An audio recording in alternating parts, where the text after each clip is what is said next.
क्या देश से बाहर पढ़ना वर्थ इट है या फिर it's just all expensive and it's not worth it. I came to Australia in 2017। जुलाई 2017 में मैं ऑस्ट्रेलिया अपना मास्टर्स पढ़ने के लिए आया और वो मेरी लाइफ का one of the best decisions था। इस वीडियो में मैं आपको बताने वाला हूँ 4 रीजंस क्यों मुझे लगता है कि हर किसी को एक बार तो बाहर पढ़ने जाना चाहिए। बाहर सेटल होना चाहिए या नहीं वो डिफरेंट सवाल है, बट बाहर पढ़ने क्यों जाना चाहिए या फिर उससे आपकी लाइफ में क्या पॉजिटिव चेंजेस आएंगे वो इस वीडियो में मैं डिस्कस करने वाला हूँ। अगर आपको बाहर पढ़ने की इच्छा है या फिर आप स्केप्टिकल हो बाहर पढ़ना चाहिए क्या नहीं, तो ये वीडियो आपके लिए बहुत ज्यादा इंपॉर्टेंट होने वाला है। So check it out. तो चलो ये डिस्कस करते हैं कि एक्चुअली मेरी लाइफ में क्या चेंजेस आए और वो 4 रीजन कौन से हैं जिसकी वजह से मुझे लगता है कि सबको एक बार तो बाहर पढ़ने जाना चाहिए। बट उसके पहले अगर आपने सब्सक्राइब बटन नहीं दबाया तो प्लीज आप सब्सक्राइब बटन दबा दिए और वो बेल आइकन भी दबा देना, सो दैट हम जो भी ये मेहनत करते हैं वीडियो बनाने की या फिर ये इन्फॉर्मेटिव वीडियो बनाने की वो आप तक पहुंच पाए। और कमेंट ड्रॉप कर देना आपको ये वीडियो कैसी लग रही है। फर्स्ट थिंग इज कि majority of international students, whether आप 18 साल के हो, 19, 20, 21, 22, 23, 24, में 23 साल का था जब भी मैं यहाँ पे आया था, तो that was the first time जब भी मैं घर से दूर रह रहा था। सो घर से दूर रहना मतलब कपड़े धोने से लेके, खाना बनाने से लेके, असाइनमेंट्स करने से लेके, जॉब करने से लेके, ऑल दीज थिंग्स मैं जिंदगी में पहली बार कर रहा था। मैं अहमदाबाद से हूँ इन इंडिया और ये सारी चीजें, whether it's about washing your clothes और doing a part time job in a pizza store, या ये सब मैंने किया नहीं था। और वो सारी चीजें करने से अडल्टिंग बिकम्स रियल। एक्चुअली तुम्हारी लाइफ क्या होने वाली है, तुम्हें एहसास होता है कि it's not gonna be easy and I have to get all the things in order. मुझे पता होना चाहिए कि मैं कितने पैसे कहाँ खर्च कर रहा हूँ, कितने पैसे मुझे कमाने पड़ेंगे, कहाँ किस तरीके से मुझे अपना टाइम स्पेंड करना है। मुझे या अपने फ्रेंड्स के साथ रहना है, मुझे पार्टी करनी है, या फिर मुझे पैसे ज्यादा कमा के इन्वेस्ट करने हैं। All these things it teaches you because हम हमारे कंफर्ट जोन के बाहर है। आपको मैं एक फनी इंसिडेंट बताता हूँ। मुझे नहीं पता था कि ऑल दिस वॉशिंग मशीन नया था, कैसे यूज करते हैं, कहाँ कपड़े सुखाने, ऑल दीज थिंग्स। मैं जस्ट एक नए घर में मूव हुआ था और वहां पे मूव हुआ था और मुझे लगा कि चलो अभी मुझे कपड़े धोने, तो एक बास्केट था, बास्केट में मैंने सारे कपड़े रखे। वो कुछ डिफरेंट ही वॉशिंग मशीन था और ऑनेस्टली मुझे हाथ से कैसे कपड़े धोने वो आता है, पर मैंने वॉशिंग मशीन वो जो स्पेसिफिक टाइप था वो यूज नहीं किया था। सो मैं गया और मैंने किसी को पूछा, उन्होंने बोला कि ये 30 मिनट्स है, 60 मिनट्स है, हैंड वॉश पे क्लिक करके ये 60 मिनट्स पे डाल देना। मैंने डाल दिया। वो मैंने 2 वीक तक किया। उसके बाद मेरा एक दोस्त घर पे आता है, मैंने बोला कि अरे मैं ऐसे कपड़े धोता हूँ, दिखाया ये वो बोलता है कि वॉशिंग पाउडर का है। मैंने बोला what do you mean washing powder का है? बोलता है कि ब्रो एक लिक्विड होता है, वो तो चाहिए होगा ना कपड़े धोने के लिए। मुझे क्या लगा कि अगर वो पानी छोड़ता है तो वो साबुन भी छोड़ता होगा, और मेरे पास वो लिक्विड ही नहीं था। और 2 वीक के बाद, सो ये छोटी छोटी चीजें, आई नो काफी स्टूपिड था और मुझे पता भी नहीं था, और ये तो बहुत बेसिक चीज है, ये तो पता भी होनी चाहिए। बट ऑल दीज थिंग्स, जैसे कुक कैसे करते हैं और वो मैनेज कैसे करते हैं, and how do you not waste so much food, all these things you can only understand once you move abroad और live away from your home. Moving on to point number 2, क्यों आपको बाहर पढ़ना चाहिए। अभी जैसे मैंने बताया मैं अहमदाबाद से हूँ। मेरी स्कूल में सारे के सारे गुजराती, क्योंकि मैं गुजराती मीडियम स्कूल में पढ़ा।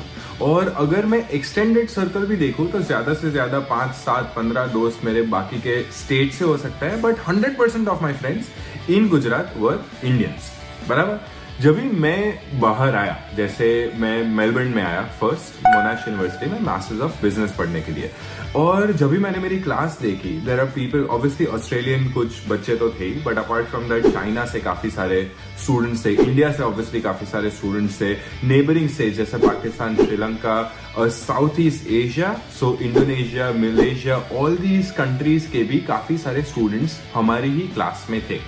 और मुझे ये एक्सपोजर ही नहीं था कि बाकी कंट्रीज में भी लोग कैसे जीते हैं या कैसे खाते हैं, and how the language is different and it's just a new world. ज्यादातर मैंने अमेरिकन मूवीज देखे थे, राइट, हॉलीवुड मूवीज हम देखते हैं और ऑब्वियसली उसमें different races, different skin colours हम देखते हैं, बट मेरा कोई दोस्त नहीं था जो कोई और देश से हो या फिर उनसे सीख पाए कि एक्चुअली कोरिया में लोग खाते क्या है। हमने सिर्फ BTS सुना होता है कि साउथ कोरिया का सबसे बड़ा बैंड है, but how do they live their life, या फिर इवन माई फ्रेंड्स, ऑब्वियसली जब भी आप इंडिया में पैदा होते हो और हम the way we grow up, we have a lot of opinions about our neighbouring countries, whether China, Pakistan, all this. But when you meet people from those countries, आपको रियलाइज होता है कि यार वो जो मेरे ओपिनियंस थे, क्या वो सच में सही थे या फिर वो ओपिनियंस इसीलिए थे क्योंकि मुझे वो बताया गया था. And all these things, it's just mind blowing the process that you go through. कि आपके इतने सारे दोस्त different countries के different languages. I would have never tried what a Peruvian food looks like or Eastern European food looks like. I had zero clue all these things. But when I came here, when I made friends, different countries के, different culture के, and I was open कि मैं उनका culture जानूं, तो ये सारी चीजें आपको पता चलती है अगर आप बाहर पढ़ने जाते हो. And I think in character development of every human being ये काफी इंपॉर्टेंट है, because that increases your perspective. How do other people think, वो लोग क्या सोचते हैं, कैसे सोचते हैं, क्यों सोचते हैं, ये सारी चीजें आपको पता चलती है. And in your professional life ये काफी हेल्प करता है. Moving on to reason number 3, जो ज्यादातर लोगों का मेन रीजन होता है, वो है job opportunities and better standard of living. Now my fourth reasoning is going to be little bit controversial, but अभी third की बात करते हैं, and that is job opportunities. अभी ऑस्ट्रेलियन यूनिवर्सिटीज की मैं बात करता हूँ, वो इंडियन यूनिवर्सिटीज जैसा नहीं है कि यहाँ पे एक प्लेसमेंट सेल होता है जो आपकी जॉब लगे इसके लिए काम करता है. यहाँ पे आपको खुद मेहनत करनी पड़ती है. हंड्रेड्स ऑफ जॉब शायद आपको अप्लाई करनी भी पड़े before you get a job in your field. मगर यहाँ पे वर्क लाइफ बैलेंस इंडिया जैसा नहीं है. जैसे मैंने इंडिया में भी काम किया है, मैंने यहाँ पे भी काम किया हुआ है. और इंडिया में क्या है कि आपको काम करना ही पड़ता है, आपका बॉस कोई भी टाइम पे कॉल भी कर सकता है. ज्यादातर कंपनीज में ऐसा होता है. ऑस्ट्रेलिया में जैसा है कि अगर आप 8 से 5 या 9 से 6, जो भी 8 से 4 आप काम कर रहे हो या 9 से 5 आप काम कर रहे हो, सो दैट्स इट. उसी टाइम आप काम का सोचते हो और बाकी आपकी लाइफ आप एंजॉय कर सकते हो. आपका फैमिली, आपके फ्रेंड्स है, आपको बाहर जाना है, जिम करना है, वर्कआउट करना है, जो भी करना है आप बाकी के टाइम में कर सकते हो. मगर दूसरी चीज ये है कि इंडिया में काम काफी रिलैक्स तरीके से है कि हाँ हो रहा है, 10 मिनट लेट आ गए, कोई दिक्कत नहीं है. यहाँ पे एवरीबडी इज वेरी पंक्चुअल. यहाँ पे वो वर्क लाइफ बैलेंस भी है और ये वर्क कल्चर भी है कि ये 8 घंटे अगर आपको काम करना है तो 100% काम करना ही है. So that is the main difference. मगर वेन यू आर हियर, जैसे आपकी सैलरी, अगर आपने बैचलर्स या मास्टर्स की हुई है, आप ऑस्ट्रेलिया आ रहे हो, तो आपकी सैलरी अप्रोक्सीमेटली अराउंड $60,000 जितनी हो सकती है, या ज्यादा भी हो सकती है या फिर इसके अराउंड हो सकती है. तो वेन वी कंपेयर इट कि इंडिया में आप कितना कमाते, तो यहाँ पे आप ज्यादा पैसे कमा सकते हो. और अगर आपका स्टैंडर्ड ऑफ लिविंग, जैसे आप बहुत फैंसी अपार्टमेंट या फैंसी गाड़ी ड्राइव नहीं कर रहे, तो आप पैसे सेव भी कर सकते हो. So that is a very important thing, जिसकी वजह से बाहर पढ़ना काफी अट्रैक्टिव रहता है. That was one of the things जो मेरे लिए भी काफी अट्रैक्टिव थी. एंड मेरा स्टैंडर्ड ऑफ लिविंग कुछ इतना खास नहीं है, मुझे इतनी ज्यादा शॉपिंग वॉपिंग करने की जरूरत लगती है नहीं, तो पैसे काफी बच भी जाते हैं अगर आपको पता है कि कैसे पैसे बचाने हैं और ज्यादा पैसे कैसे कमाने. आपको मेहनत करनी पड़ेगी, बट जरूर आप पैसे कमा सकते हैं. Moving on to the last point which I thought कि आपके लिए शायद थोड़ा कंट्रोवर्शियल हो सकता है. आई डोंट नो, आप मुझे जरूर कमेंट में बताना आपको क्या लगता है कि बाहर पढ़ना चाहिए या नहीं पढ़ना चाहिए, और पढ़ना चाहिए तो क्यों पढ़ना चाहिए, नहीं पढ़ना चाहिए तो क्यों पढ़ना चाहिए.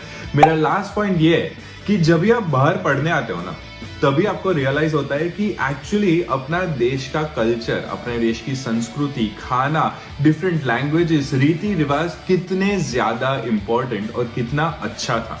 You get appreciation for your own country. जब भी मैं रहता था इंडिया में, तभी मुझे इतना कुछ प्यार नहीं आता था अपने देश के ऊपर कि यार अपना खाना कितना बढ़िया है, यार होली में कितना मजा आता है, या उत्तरायण में कितना मजा आता है, यार दिवाली तो सिर्फ इंडिया में ही करनी चाहिए. ये सारी चीजें जब भी इंडिया में रहता था तभी मुझे नहीं होती थी. मगर अब when I've been living in Australia for about 6 years, मुझे होता है यार देश की काफी याद आती है. और ये तभी होगा जब भी आप अपने देश से बाहर जाएंगे. You will explore different world and that's when you will realise the importance of your country and your culture. Let me know in the comments, या क्या आपको लगता है कि ये सच है या फिर आपको सिर्फ बाहर जाना है या बाहर सेटल होना है. I hope this video was helpful. आपको ये वीडियो पसंद आई हो तो जरूर सब्सक्राइब करना, लाइक दिस वीडियो और कमेंट में बताना आपको क्या पसंद आया. आप बाहर पढ़ना चाहते हो या नहीं चाहते हो. I will see you in the next video.